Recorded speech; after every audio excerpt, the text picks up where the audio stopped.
Hello दोस्तों, आप लोगों के अपने चैनल पर एक बार पुनः स्वागत है। जैसे कि आपको कल ही सूचना दे दिया गया था, क्या इस चैनल पर 2024 से संबंधित जितनी बच्चे तैयारी कर रहे हैं इंटर के, उन सभी के लिए वीडियो आने वाला है। तो आज उसी सीरीज़ में हम लोग जो लाएँ इकोनॉमिक्स का वीडियो लाएँ। तो वीडियो में आगे बढ़ने से आपको बता दें, क्या आपको अगर इस प्रकार का नोट्स चाहिए, अगर आपको इस प्रकार का नोट्स चाहिए तो आप क्या करिए, क्या सर्वप्रथम डिस्क्रिप्शन में दिए गए टेलीग्राम लिंक से आप क्या कीजिए, टेलीग्राम को ज्वाइन कीजिए। अन्यथा जो चैनल का नाम है उसी नाम को आप जाके टेलीग्राम ऐप पर सर्च कीजिए, वहाँ से ग्रुप को ज्वाइन कीजिए। इन सारा का पीडीएफ आपको वहाँ मिल जाएगा, क्योंकि बोर्ड पर पूरा नोट उतारना उतनी संभव वाली बात नहीं है। ठीक है, इस कारण से यहाँ जो लिखा गया है सिर्फ की पॉइंट लिखा गया है। आप यहाँ सिर्फ वीडियो में समझेंगे पूरी बात को, और आपको नोट्स जो मिलेगा तो आपको वो टेलीग्राम पर मिल जाएगा, कॉपी नोट्स मिल जाएगा, ताकि आप अपने नोट्स को बना सके। तो वीडियो स्टार्टिंग करने से पहले एक दो बात हम बता देते हैं आपको। क्या आपकी जो बची है सितंबर, अक्टूबर, नवंबर, दिसंबर, यानी कि 4 माह बची है और पूरी इकोनॉमिक्स आपका हम खत्म करने वाले हैं। तो एक बात आप याद रखिए कि 4 माह में आप इकोनॉमिक्स में ना ही पूरी मास्टरी कर सकते हैं, ना ही कुछ कर सकते हैं। लेकिन एक बात हाँ, अगर आप चारों माह में ये पूरी श्रृंखला की वीडियो को आप देखते हैं तो आप आसानी से इंटर के एग्जाम में जो देंगे उसमें आप 80 प्लस स्कोरिंग कर सकते हैं, 90 प्लस भी कर सकते हैं। लेकिन बाज़ाब्ता ये है कि पूरी जो किताब है उसको 4 मंथ में सिर्फ पढ़ाना, क्योंकि एक ही सब्जेक्ट का वीडियो हम डालेंगे नहीं, सारे सब्जेक्ट का वीडियो आएगा स्पेशली। लेकिन इकोनॉमिक्स आपका पूरा पढ़ाया जाएगा। तो 4 वर्ष के अंतर्गत आपको जो 4 महीने के अंतर्गत आपको जो हमें पूरी इकोनॉमिक्स एक यूनिक तरीके से पढ़ाएंगे। यानी कि जो पूछा गया सवाल है, जो पूछे जाने की संभावना रहेगी, हम उसको उस पर ही चर्चा करेंगे। जो कि 2-4 बात इधर उधर का रहेगा उसे हम निकालते हुए चलेंगे। ठीक है, तो आज की वीडियो थोड़ी छोटी होगी। इसमें सिर्फ हम लोग जानेंगे अर्थशास्त्र कहते किसको है, इसका क्या परिभाषा, सब इतना ही जानेंगे। नेक्स्ट वीडियो में आप लोग डायरेक्ट पढ़े होंगे क्या अर्थशास्त्र का भाग, व्यष्टि और समाष्टि। ठीक है, उसको सेकेंड वीडियो में जानेंगे। उनको जानने से पहले आपको कुछ बेसिक जानकारी रहनी चाहिए, जो कि इस वीडियो में चर्चा करेंगे। तो आप पहले रणनीति हमारे समझ गए होंगे कि हम जो तैयारी करेंगे यहाँ 4 मंथ के अंतर्गत इकोनॉमिक्स को सिर्फ एग्जाम के पॉइंट ऑफ व्यू से पढ़ेंगे। क्या कैसे सवाल आएगा, कैसे सवाल हमें हल करना है। तो मेरे ख्याल से आप समझ गए होंगे कि किस प्रकार से हम लोग इकोनॉमिक्स को पढ़ेंगे। तो ज़्यादा वीडियो को लंबा ना करते हुए चलिए वीडियो को स्टार्ट करते हैं। इसके बाद से वीडियो लॉन्ग आएगी। ठीक है, ये वीडियो थोड़ी छोटी है, तो चलिए स्टार्टिंग करते हैं। सर्वप्रथम किसी भी सब्जेक्ट को स्टार्टिंग करने से पहले आप इस बात को समझिए, आखिर अर्थशास्त्र है क्या। आप जहां भी पढ़े होंगे कोचिंग संस्थान, मेरे ख्याल से शायद, ठीक है, प्लेटफॉर्म पर देखे होंगे कि डायरेक्ट व्यष्टि और समाष्टि अर्थशास्त्र आया, अर्थशास्त्र का 2 भाग, ऐसा नहीं होता। ठीक है, सर्वप्रथम आपको यह समझना है कि इकोनॉमिक्स है क्या, आखिर इकोनॉमिक्स में पढ़ना क्या पड़ता है। अक्सर देखते हैं ये बच्चे का डिफिकल्ट सब्जेक्ट रहता है, तो इसमें ज़्यादा परेशानी नहीं है। अगर आप थोड़ी बहुत को भी नॉलेज है तो आप अच्छा स्कोरिंग कर पाएंगे। ठीक है, तो सर्वप्रथम आप अर्थशास्त्र समझिए, अर्थशास्त्र है क्या। आप बचपन से अध्ययन करते आए हैं, क्या अर्थशास्त्र क्लास 10th में भी आप अध्ययन किए होंगे। अर्थशास्त्र के अंतर्गत अधिकतर हम लोग धन संबंधी बात का अध्ययन करते हैं, इसके अलावा कुछ रहता नहीं है। इसके अलावा कुछ भी रहता है उसी में राष्ट्रीय आय रहता है, कुल विनियोग रहता है, जो भी रहता है उन सारी बात को हम लोग एक श्रृंखलाबद्ध तरीके से देखते जाएंगे। तो सर्वप्रथम आज हम लोग समझते हैं सर्वप्रथम क्या अर्थशास्त्र है क्या। तो सर्वप्रथम इस बात को समझिए कि अर्थशास्त्र सामाजिक विज्ञान की शाखा है। किसकी विज्ञान की शाखा है, सामाजिक विज्ञान की शाखा है, जिसके अंतर्गत हम लोग जो बात करते हैं इसमें 2 चीज बहुत इंपॉर्टेंट है। एक है वस्तु और दूसरा क्या है, सेवा है। दूसरा क्या है, सेवा है। अब हम अर्थशास्त्र सामाजिक विज्ञान की वह शाखा है जिसके अंतर्गत हम लोग क्या करते हैं, वस्तु हो या सेवा हो, इन्हीं का उत्पादन, वितरण, विनिमय और उपभोग का अध्ययन किया जाता है, जिसे हम लोग अर्थशास्त्र कहते हैं। अब घबराना नहीं है, उत्पादन वितरण है क्या, आपको एक एक लाइन में अभी समझा देंगे। ठीक है, और इसका नोट्स के लिए तो आपको बता ही दिए। तो सर्वप्रथम इस बात को आप समझिए, क्या अर्थशास्त्र है क्या। अर्थशास्त्र सामाजिक विज्ञान की वह शाखा है जिसके अंतर्गत हम लोग वस्तु हो, सेवा हो, वस्तु हो या सेवा। अर्थशास्त्र के अंतर्गत 2 ही चीज हो सकता है। आप अगर कोई भी चीज का उत्पादन करेंगे, चाहे वो वस्तु के रूप में करेंगे, चाहे वो सेवा के रूप में होगा, इसके अलावा कुछ नहीं हो सकता। जैसे एग्जांपल आपको देते हैं कि आप अगर कोई फैक्ट्री है, अगर आप बिस्किट बना रहे हैं तो वहां आप क्या कर रहे हैं, एक कोई ना कोई वस्तु को बना रहे हैं। ठीक उसी प्रकार से एक डॉक्टर है, वो अपने मरीज को क्या कर रहा है, सेवा दे रहा है, तो वो कहीं ना कहीं वो भी क्या है, उत्पादन है। तो अर्थशास्त्र के अंतर्गत 2 ही चीज हो सकता है, एक वस्तु बन सकता है या एक सेवा का उत्पादन हो सकता है। तो याद रखिएगा, क्या आप अपने रुपये से या आप कोई भी चीज का अर्जन करेंगे, 2 ही चीज कर सकते हैं, या वस्तु का कर सकते हैं या सेवा का कर सकते हैं। जैसे आपको हम पढ़ा रहे हैं, यहाँ क्या कर रहे हैं, आपको हम सेवा दे रहे हैं, और वहीं पर हम किसी दूसरे वस्तु को बनाएंगे, कोई जैसे कुछ किसी चीज़ का फैक्ट्री हो गया तो वहाँ हम लोग किसका निर्माण करेंगे, वस्तु का निर्माण करेंगे। तो सर्वप्रथम इस बात को समझे कि अर्थशास्त्र सामाजिक विज्ञान की वह शाखा है जिसके अंतर्गत हम लोग वस्तु सेवा का क्या करते हैं, उत्पादन, आखिर वस्तु सेवा बनता कैसा है, इसको वितरण यानी कि बांटा कैसे जाता है, विनिमय, आखिर कोई भी वस्तु है एक चीज़ के बदले दूसरे वस्तु को दिया जाता है। जैसे आप जाके अभी कोई चीज़ को कॉपी या कलम लेंगे तो आप उसके बदले में, कॉपी कलम के बदले में रुपया पैसा कहीं ना कहीं दूसरे दुकानदार को आप देंगे। तो सर्वप्रथम क्या बन जाएगा यहाँ पर, विनिमय क्या हो जाएगा, अदला बदले, जो एक्सचेंज होता है, क्या आप एक वस्तु के बदले में दूसरे व्यक्ति को क्या देंगे। उसके बाद उपभोग का मतलब होता है कि किसी वस्तु का क्या करना, उपभोग करना। जब तक आपकी आवश्यकता किसी वस्तु की नहीं रहेगी तब तक आप उस वस्तु को लेना नहीं पसंद करेंगे। एक एक का परिभाषा समेत देखेंगे भी, ठीक है। तो सामाजिक विज्ञान की वह शाखा जिसके अंतर्गत वस्तु सेवाओं का उत्पादन, वितरण, विनिमय, उपभोग इत्यादि का अध्ययन किया जाता है, वही क्या, अर्थशास्त्र। सिंपल सी बात है कि अर्थशास्त्र सामाजिक विज्ञान की वह शाखा है जिसके अंतर्गत वस्तु सेवाओं का वितरण, विनिमय, उपभोग इत्यादि सब का अध्ययन किया जाता है, उसे हम क्या कहते हैं, अर्थशास्त्र कहते हैं। आज का क्लास में जो आप की पॉइंट देखेंगे पूरी इकोनॉमिक्स में यही की पॉइंट रहेगा, कहीं उत्पादन आएगा, सेवा आएगा, वस्तु आएगा। आइए इन सभी को समझते हैं।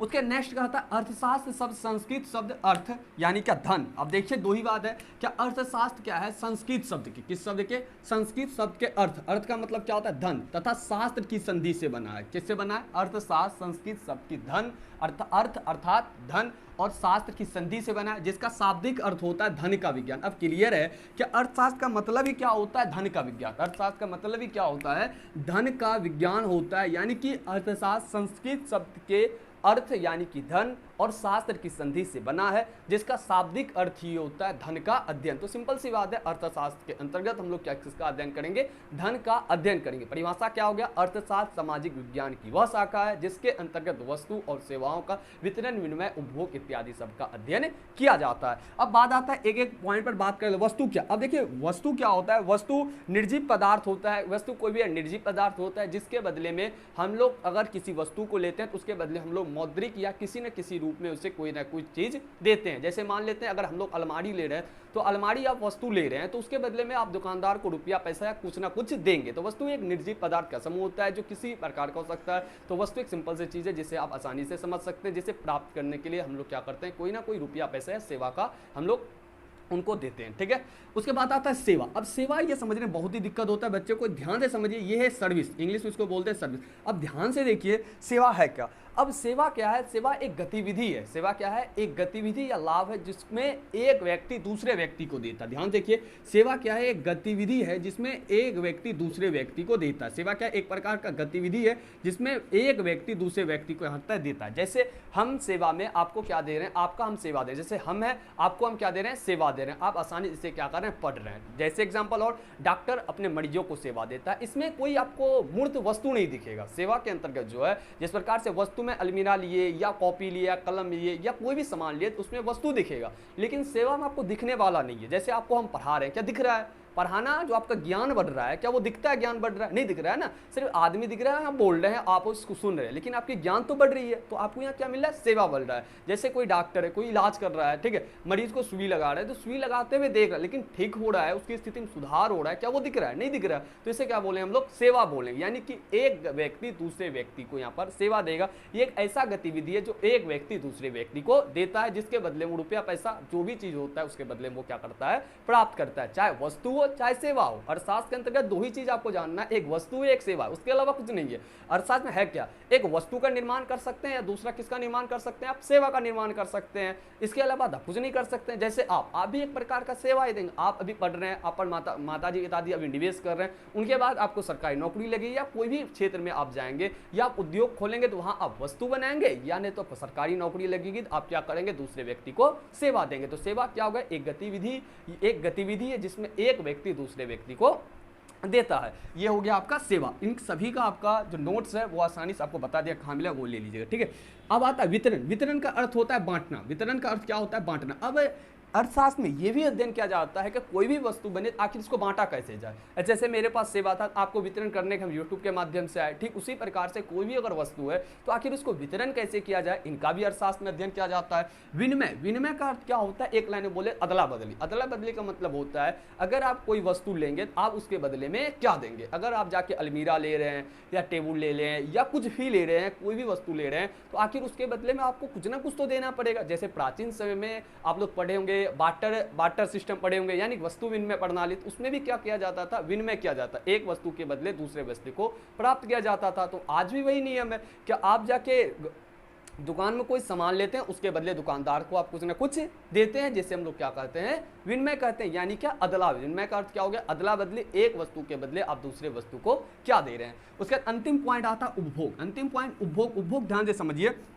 उपभोग है क्या, एक लाइन में बोला जाए तो यूज करना, एक लाइन में बोले तो क्या करना, यूज करना। ध्यान से देखिए उपभोग क्या होता है, क्या उपभोग, अगर कोई चीज की आपको प्रत्यक्ष आवश्यकता पड़ेगी, आप उसकी संतुष्टि के लिए उस वस्तु के लेंगे और उसको संतुष्टि यानी कि उस वस्तु की जो आपकी आवश्यकता थी वो वस्तु आपका पूर्ण करेगा, तो वो आपका क्या कहलाएगा, उपभोग। जैसे एग्जांपल समझते हैं, आपको बिस्किट खाने का मन है, किसका मन है, बिस्किट खाने का मन। बिस्किट क्या है, आपकी आवश्यकता है। जब आप इसको ग्रहण कर लेंगे तो आपकी आवश्यकता क्या हो जाएगा, संतुष्ट हो जाएगी, आपकी आवश्यकता पूर्ण हो जाएगी, जिससे क्या कहेंगे, आपका उपभोग, आपने बिस्कुट का उपभोग किया। जैसे आपको गर्मी के दिन में पंखे की जरूरत पड़ी, पंखे आप खरीद के लाए और क्या कहते हैं, पंखे आपको हवा देना स्टार्टिंग किया, यहाँ तो आप पंखा का क्या करें, उपभोग करें। उपभोग का मतलब होता है कि जो आपकी आवश्यकता पड़ती है उसकी प्रत्यक्ष संतुष्टि के लिए हम लोग उस वस्तु को क्या करते हैं, प्राप्त करते हैं, और उसके बदले में हम लोग क्या करते हैं, कुछ ना कुछ रुपया पैसा, वस्तु या सेवा जिस व्यक्ति से लेते हैं उसे क्या करते हैं, हम लोग देते हैं। सिंपल सी बात है।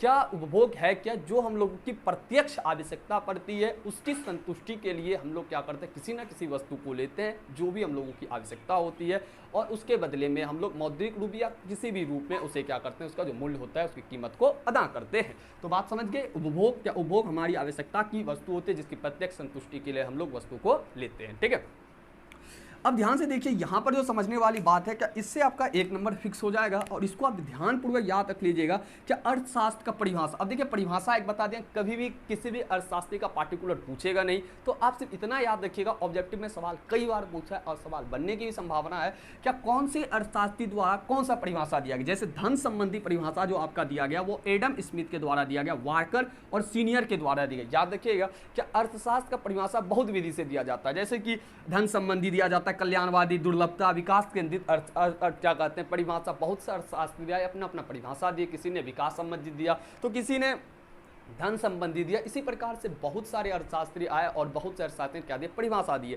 लेकिन आपको जो याद करना है, बस ऊपर का एक, कभी भी नहीं पूछेगा अर्थशास्त्र का परिभाषा क्या होता है, ऐसा नहीं पूछता सवाल। ठीक है, समझने के लिए आपको हम बता दिए हैं, लेकिन यहाँ जो नीचे लिखा गया है इसको आप याद कीजिएगा, क्योंकि ऑब्जेक्टिव आपका इससे एक फिक्स बन जाएगा कि आपको जैसे डायरेक्ट पूछ धन संबंधी परिभाषा किसने, आप याद रखिएगा एडम स्मिथ, वाकर और सीनियर के द्वारा दिया गया। कल्याणवादी विचारधारा के कौन कौन परिभाषा दिए, तो मार्शल, पीगू, कैनन आदि। और तीसरा दुर्लभता संबंधी परिभाषा किसने दिया, तो रॉबिन्सन, विकी स्ट्रीट आदि, इन्होंने क्या दिया, दुर्लभता संबंधी क्या दिया, अर्थशास्त्र संबंधित परिभाषा। विकास केंद्रित विचारधारा कौन दिया, सैमुअल्सन। ये पूछा गया है क्या, अर्थशास्त्र से संबंधित विकास केंद्रित विचारधारा किनका था, सैमुअल्सन का था। धन संबंधी परिभाषा किसने दिया, एडम स्मिथ दिया। और कल्याणवादी विचारधारा का कुछ मार्शल और पीगू कैनन। आप इनको जरूर याद कीजिएगा, ऐसे आपको नोट्स मिलेगा तो वहां मिल जाएगा, या अन्यथा आप स्क्रीनशॉट भी ले सकते हैं। इससे आपका एक नंबर फिक्स हो जाएगा। सिर्फ इतना ही याद करना है, क्या धन संबंधी परिभाषा किसने दिया, कल्याणवादी विचारधारक परिभाषा किसने दिया, दुर्लभता संबंधी विचारधारक परिभाषा किसने दिया, बस इतना ही याद करना है, इसमें ज़्यादा इंपॉर्टेंट है नहीं। तो आज थोड़ी सी इंट्रो संबंधित क्लास समाप्त होती है, आपको नोट्स के बारे में बता दिया गया। तो मिलते हैं नेक्स्ट वीडियो में नेक्स्ट लेक्चर के साथ, जिसमें अर्थशास्त्र के हम लोग 2 भाग करेंगे, एक समष्टि और एक व्यष्टि। तो मिलते हैं नेक्स्ट वीडियो में नेक्स्ट लेक्चर के साथ, तब तक के लिए इजाजत। Thank you all of you, thanks for watching.